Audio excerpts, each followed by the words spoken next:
Another free agent I want to run by you was Dalvin Cook, who Yep. said yesterday or today on Adam Schefter's podcast that he'd love to play with Hopkins. And the Patriots, they cut James Robinson.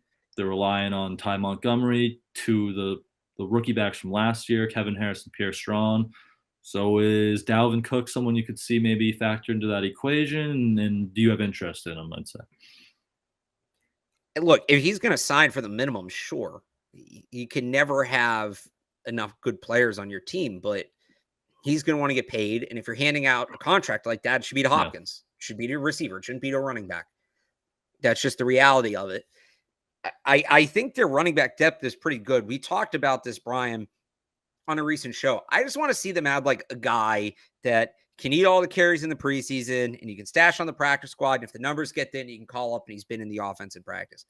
CLNS Media's Patriots coverage is brought to you by FanDuel. New customers get a no-sweat first bet up to $1,000. That's bonus bets back if your first bet doesn't win.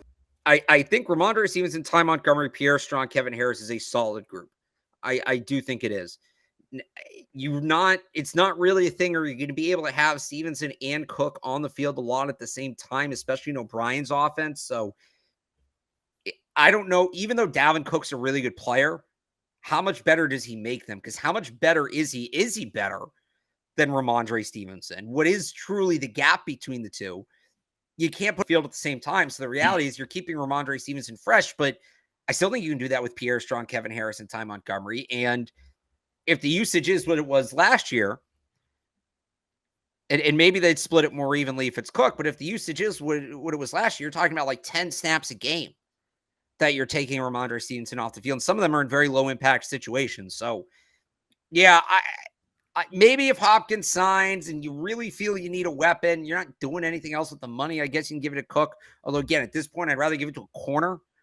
But if he wants to sign for the minimum, I'm not going to say no. He's a good football player, but it's just, I don't think, does he really make them that much better of a team? I don't understand how that works. I don't understand how he makes them so monumentally better the way that they manage their offense. Yeah, you would feel like maybe they'd add like a premier pass catching back more. Right. But I think he said like he wouldn't play for anything less than $5 million.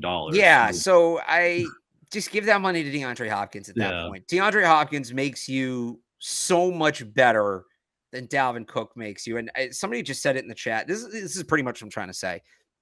It looks good on paper. You're adding another star player, but it's not a position where both guys are going to play. It's not a big difference when you get down to it on a play-to-play basis.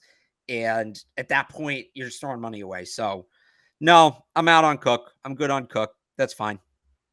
What about Zeke? Are you on the Zeke train? I do want Zeke, but here's the difference. I think Zeke, I've characterized how I want Zeke. I basically said the same thing about Dalvin Cook. I want Zeke. I'm not giving Zeke real money, but if Zeke's willing to sign for $1 million, $1.5 million and be the second back, I think if everybody's taking that, I think he's the best option because he gives you something you don't have. He's like a true bowling ball back. I know people think of Kevin Harris in that role. He's more of a power runner than an elusive runner, but he's not Zeke. Zeke's a bowling ball, plain and simple. I think his veteran presence, people underrate what a smart football player Ezekiel Elliot is. His veteran presence in that room with a lot of young backs. I think we forget how young Ramondre Stevenson is still, even him. I think that would be invaluable. And one thing Dalvin Cook's a better player at this point, but one thing Zeke is definitely better at, which I think they would care a lot at and look very closely at, is Zeke is an incredible pass blocker, which is the one thing we don't know that they have. Kevin Harris can catch the ball. Is he going to beat, where's he going to be as a blocker? Where's Pierre Strong going to be as a blocker? Even Ty Montgomery, who has spent time as a running back, but doesn't get asked to block a lot. We know Ramondre is a good blocker, but this is kind of, if he's off the field, Zeke can block. So if it's Zeke for $1.5 million versus Dalvin Cook for $5 million, Zeke. Give me Zeke Elliott all day. All day in that scenario. So I would take, but if Zeke wants $5 million, if Zeke also wants $5 million, no, I'm good. I don't need to pay running back $5 million right now. I like their group. It's just about getting a guy to round out their rotation. That's it. You don't need to spend big money on that. You don't need to go get a guy that's going to demand the ball on that. Just go get a guy who can put on the field 10 to 12 times a game, pound the rock. And again, if he can pass block and he's a good veteran voice in the room, all the better. He's such a good pass blocker. They played him at center last year. Somebody just said, and we can use him as a center if Andrews isn't available. I forgot about that. The Cowboys' last 2 seasons have ended on the most BS schoolyard plays.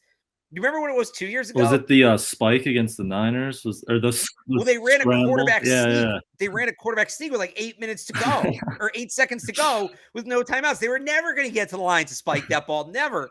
And then last year, it was the fakakta whatever with Zeke at center. Cowboys are a joke. The Cowboys' last play of the season, I cannot wait for whatever the Cowboys' last play of the season is because I know this. It will be outstanding. CLNS Media's Patriots coverage is brought to you by FanDuel. New customers get a no-sweat first bet up to $1,000. That's bonus bets back if your first bet doesn't win.